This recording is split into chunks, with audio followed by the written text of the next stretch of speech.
Going on.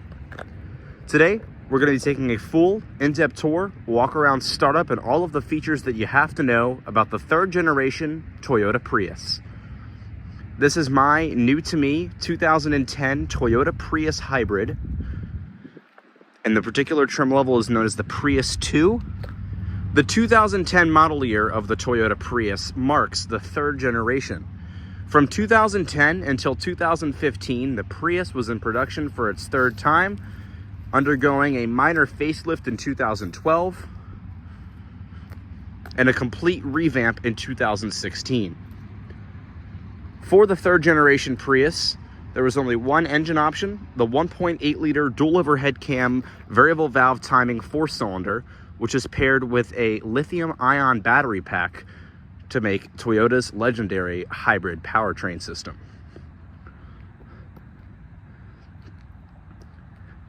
As far as trim levels go, the third generation Prius can be optioned pretty heavily or pretty cheaply. I believe the starting price for these cars was around $23,000 back in 2010, and you could option them all the way up to close to $40,000. That range-topping $40,000 Prius is called the Prius IV, or in 2014 and 15 models, the Prius Persona package. You could also get a solar sunroof for the Prius, and the solar panels on the roof would distribute clean cabin airflow through the car while the vehicle was off. And you also got that sunroof, which was pretty cool. Factory roof rails was not an option. That's why I went ahead and put on these Dakeen soft racks and weather stripping roof racks. I really think it makes the car look a lot better.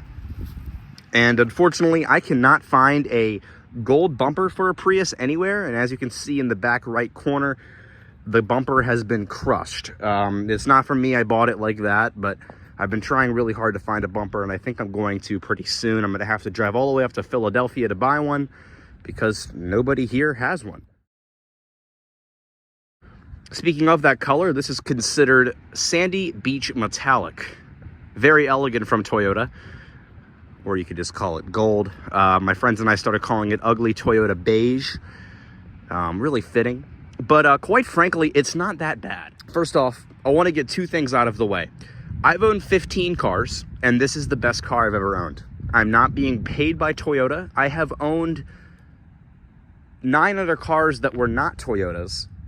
So this is saying something. This 2010 Prius has been substantially better than the other 14 vehicles I've owned, which you may find a little bit surprising, but quite frankly, once I go through this video, you won't.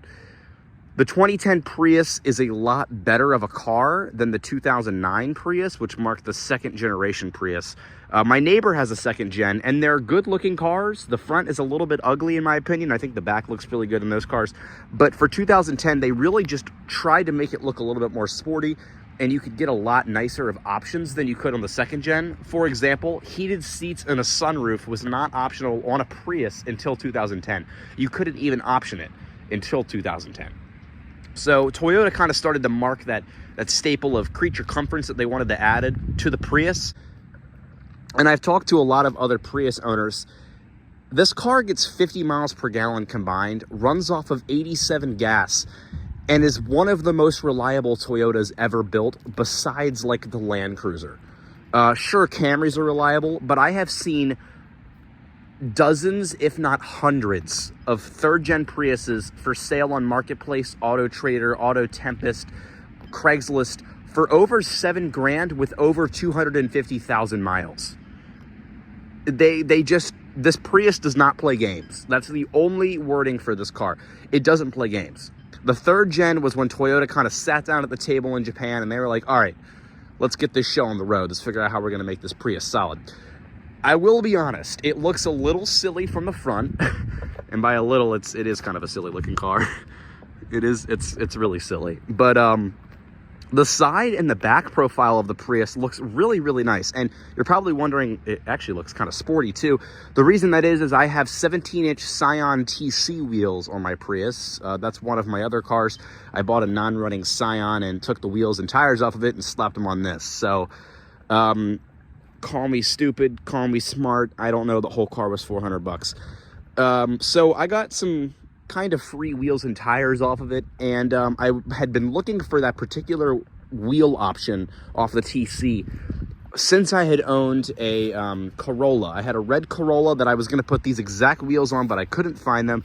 And then when I got the Prius, I was like, all right, I'm going to figure out how to get these wheels. They look great. They're a direct bolt-on, and they ride so much better. They're not loud. It's such a nice wheel and tire combo. And I just really like the way these Scion TC wheels look. Now, another thing that I've done to this Prius, I'll put up a picture at some point in the video kind of showing what it looked like when I first got it. I tinted the windows. It has 20% tint all around. It is ceramic black tint. And it has those Scion wheels I put on, the roof racks, and then I bought brand new headlights for the Prius. This is a kind of thing that I'm known for doing to my cars. My Corolla, I put brand new headlights on that. My Jeep, I put brand new headlights on that. And now the Prius. And I'll tell you what, if you want to make your car look so much nicer and newer and in better shape, and you have an older car with headlights that are not super fancy, like HID xenon ridiculousness BMW headlights, and you have some somewhat cheap headlights, go online. I paid $130 for the pair of these. They bolt right on. It makes it so much easier to see at night, and it looks so much better. You will never get that factory look out of just polishing or cleaning your headlights rather than just replacing them. And it's nice because the seals on my old ones were getting kind of bad, so they were starting to get condensation around in here, and it makes a really, really big difference to have those new headlights. My only gripes about the car is the road noise is kind of loud. That's kind of a Toyota staple. That's why most people that are choosing between a Toyota or another car will often go with a Lexus, because you get the reliability of Toyota, but the sound quality and ride quality of a Lexus. But I'll tell you what, it rides really smooth. It's very comfortable, very spacious. I will tell you, this car has so much space. I have put lamps, chairs, I have a full auto detailing setup I put in the back of this thing. It does not play games. And this is such a practical car.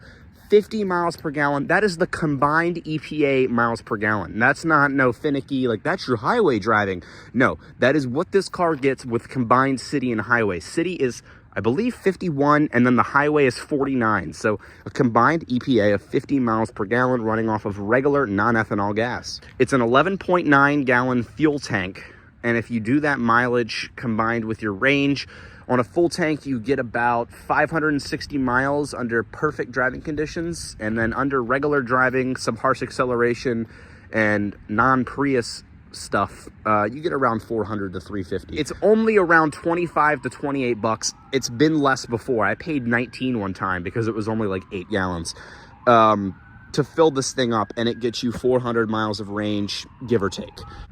The third gen also had a lot of updates with the suspension. It's a full twin torsion beam suspension in the front, independent, and then the factory wheels are 15-inch, which makes it ride okay.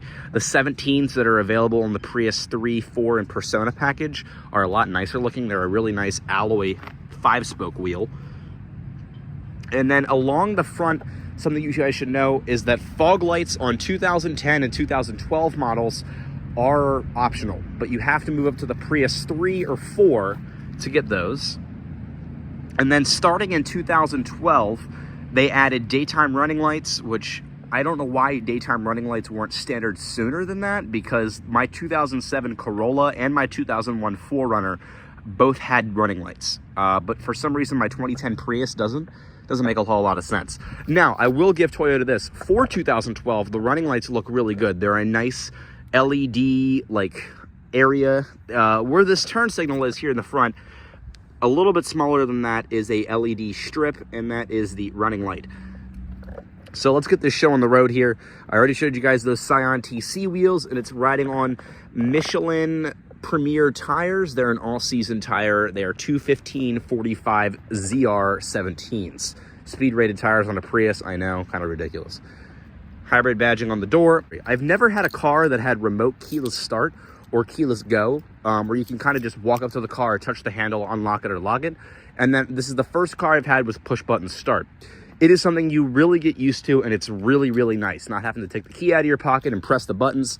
And one cool thing is that when at nighttime, when you walk up to the Prius and it's locked and you have the key within your vicinity, it automatically cuts on your interior lights and illuminates the ground around you. Over here to our door handles, this is standard across all Priuses since 2004. Fun fact, the Prius was the first car to have remote keyless entry or keyless go. By pressing this button here, it locks the vehicle, and then simply just grab behind the handle with the key on your person or nearby within about a 3-foot radius. Grab behind the handle, and the doors unlock.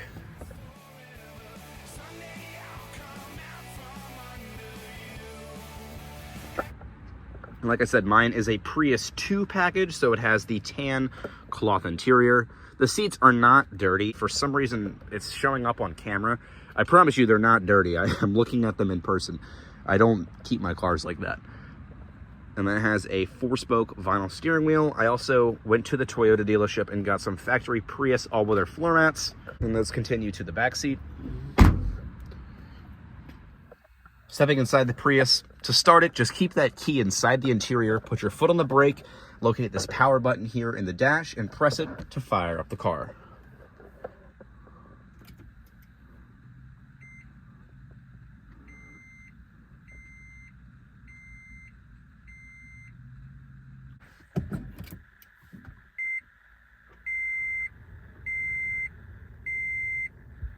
The Prius starts virtually silent. Fun fact, under 25 miles per hour, the Prius can be used as a silent weapon until the gasoline engine kicks on. The gasoline engine will kick on when it's cold outside, or you're low on battery power, or you exceed speeds higher than 25 miles per hour. And what you're looking at here is Toyota's 4-spoke leather-wrapped steering wheel. Like I said, twin torsion beam, independent front suspension with power steering. Very easy to turn, very good turning radius. Does have factory cruise control located by the stalk behind here. By pressing these buttons here in the top right of the steering column, you have your trip and display. Now you get to watch a little bit of a Prius movie while you're behind the wheel. So you can see that little Prius icon shows you your gasoline, electric, and your battery amplifier. By pressing trip, you can toggle your trip odometer. This one only has 159,000 miles on it. Trip A, B, and then your miles till refuel. By pressing display, the button to the right, you can change what indicator pulls up here. You have your hybrid system indicator, which happens so when you press the gas, you can see that it shows up here to the power. And then when you hit the brakes or slow down, it charges the battery and it'll show you what it's charging. You have your 5-minute consumption, your trip A, your trip B, settings, and then your energy motor. I like looking at this one because it's kind of cool. On the left side of the dashboard, you have your digital speedometer. You can actually, for some reason, toggle this into kilometers per hour or miles per hour. I don't know why there's a button for that, but thank you, Toyota. The little ready indicator over here basically just tells you the car is ready to go and it's ready to hit the road. Toyota don't play games. On the right, you can see the tire pressure light is on because of my new wheels and tires. I love TPMS and I love TPMS sensors. They are awesome, and whoever invented TPMS needs to be hugged, praised, and thanked, because every single car I've owned has had a TPS sensor come on. Thank you. They're awesome. I love them. I love watching an orange, blinking, stupid, useless light come on while I'm driving. And it's $600 to fix it. All 4 TPMS sensors are like $200. And then to get them put on, it's another $200. That's $400, whatever. I don't want to pay that. I don't need a little light to remind me that my air is low. Just give me like a beep or, you know, like, I don't know, just tell me. I don't want a light to stay on. It's annoying. And by the way, all of the tires are completely filled with air. It's the sensors that are bad, which even further deters having a TPMS system. Thank you. That was my enraged, built up anger there. And then here we have a aftermarket Android head unit. I probably shouldn't have spent money on this. It was like $200, and I put it in, and it's not that great. It's decently fast to respond. You have apps, auxiliary, Bluetooth audio, and Spotify and all that, and navigation. But I'm going to be honest, it doesn't sound as good with the factory JBL speakers, and I also like listening to CDs. And the factory Prius head unit had a 6-disc CD changer, which I thought was kind of cool. But now the Bluetooth audio on the CarPlay system in this Android head unit here doesn't even work. So it pulls up CarPlay, but it doesn't play your audio music through it. And I took it somewhere to get fixed. They charged me $200, and it didn't even fix it. So kind of feeling like this was not the best move to purchase. Down here we have our climate controls. It is automatic climate control and digital readout, which I thought was pretty cool. You have your fan speed here, front and rear defrost, AC, max AC, the vents up here, different mode, change it to front, feet, defrost, etc. Recycling and your outside air. The gear shifter is kind of finicky, but this is a typical Prius staple. You have to go over to the left, up one for reverse, over to the left and hold it for a few seconds to get neutral, down to the left for drive. Now, you see this B here, what this is for is engine braking. You also have to press the P here for park. It gets a little bit of use to, but honestly, it's kind of nice. You can get the Prius, just put her in park. It's pretty easy to use, and it's actually kind of nice. Only thing is you can't rest your hand on it while you're driving, because this B here, if you press that down while you're driving and you're going down a hill or you want to slow down without using your brakes, you can just hold this. It uses the engine braking power to recharge the battery and slow the car down without putting wear onto your brake pads, which is kind of a cool feature, and not a lot of people use it, but I started using it, and it's pretty nice. So you have your power button there. 2 cup holders. Now, the one is hidden, but this one is right here. It's okay placement for it. Reminds me of like BMW placement for a cup holder. Somewhere out of place, it's probably going to break. And then the other cup holder is right here. Yeah, kind of a terrible place, because then it does this goofiness here with the armrest, and you rob your middle passenger out of legroom, and it just doesn't stay in place. I think that's kind of stupid. But yeah, only 2 cup holders in the front, but you do have a cup holder in each front door. 2 glove boxes, which is really, really neat. I really like that. We'll go ahead and cut on the headlights, the high beams, and the hazards. You do have a manual dimming rear view mirror. The visors do not pass the visor test, but you do get a little bit of a light up here and a mirror. Dome lights, they come on when you open the door. You can turn them off entirely. Sunglass holder. Passenger visor. This car is very ahead of its time when it comes to safety. It uses what's called an ACE body construction structure. So it means it has strong points in the A, B, and C pillars, but the front end and the back end are designed to crush in the event of a collision. So maximizing the potential safety of the passenger cabin. The other cool thing is it has 9 airbags. You get a driver knee airbags, dual side curtain airbags, airbags in the front seats, and dual front airbags. A driver's knee airbag was kind of ahead of its time, especially for Toyota. But yeah, pretty cool for 2010 technology. Halogen headlights, halogen turn signals, halogen projector headlights, and then your halogen high beams. Like I said, running lights were standard in 2012, and they are an LED. But they were not available at all from 10 to 11. Along the rear, some other changes for the 2012 and up model years is these taillights. These are the pre-facelift taillights that, as you can see, have a LED strip in the top for your brake lights and taillights. The reverse lights are down below, and then your turn signals. Everything is halogen except for those brake lights. Speaking of the brake lights, your third brake light is hidden in the rear deck lid spoiler. You get a single exhaust on the right side of the Prius. Your hybrid synergy drive badging. And the typical Prius wedge or cheese shape of the car. We're going to take a look at the trunk. Now, this is where the Prius shines, is the trunk space. Ignore the Santa costume and the bags. I went Christmas shopping. I have a Prius all-weather mat back here, and the coolest thing about the Prius, I'm really happy this has it, is because my Acura has it, is this little hidden storage area in the back here. This is really cool. I store a lot of stuff back there. It's nice because my MDX has that, and it's just awesome. I love not having stuff hanging out in the trunk and rolling around, and it's a nice little secure, out of the window, out of the place, out of the view of the windows place to put stuff. Now, in the back seat here of the Prius, backseat space is really, really nice. Headroom is good. Seats are comfy. You do get a fold-down armrest with 2 cup holders. That cloth continues. No air vents, but you do get tweeters in the tops of the rear doors, and then some regular speakers. JBL sound system comes standard in the Prius, but I believe if you move up to the Prius with the factory nav and the touch screen, it drops the JBL sound system. Kind of a strange thing, so if you wanted the upgraded speakers, you had to not get nav. One thing about the Toyota, how I was talking about that road noise, listen to these doors when you close them. They sound very hollow and not very secure. So that's probably why a lot of that road noise comes in, is because the Prius is so light. It's less than 3,500 pounds, and it's just a light little car. You see these doors, hollow, the roof, hollow. I mean, just a lot of cost cutting and weight saving has been gone on, and that has kind of added to some other things that people may not like about the Prius. All weather mats, like I said, those dual cup holders, and those dual glove boxes. Down here, that little blank switch right there, that's for heated seats, which I don't have. And we have the 12-volt outlet right here, this little area for storage with felt. It's kind of cool. The seats in the front do not have lumbar controls. You have to move up to the Prius 3 to get that.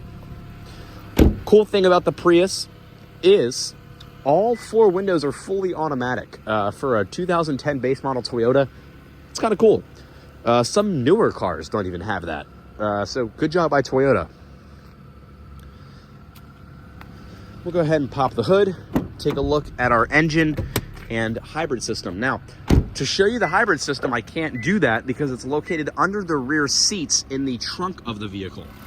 Up here, you have your 1.8 liter dual overhead cam, variable valve timing, 4-cylinder engine with a combined horsepower rating with the hybrid battery of 134, and like the torque is 126.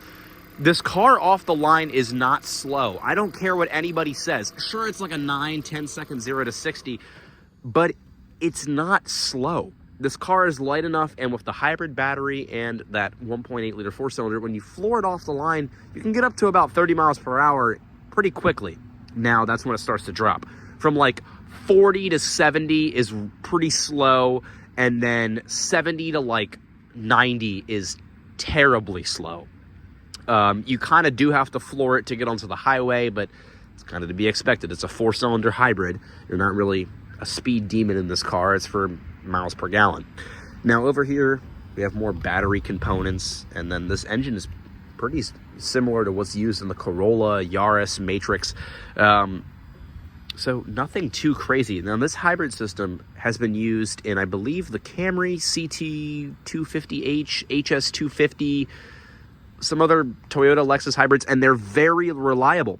Now, the 2 gripes about the hybrid system that I have and other Prius owners have, for the 3rd gen in particular, is the head gaskets will pop around 160 to 180,000 miles.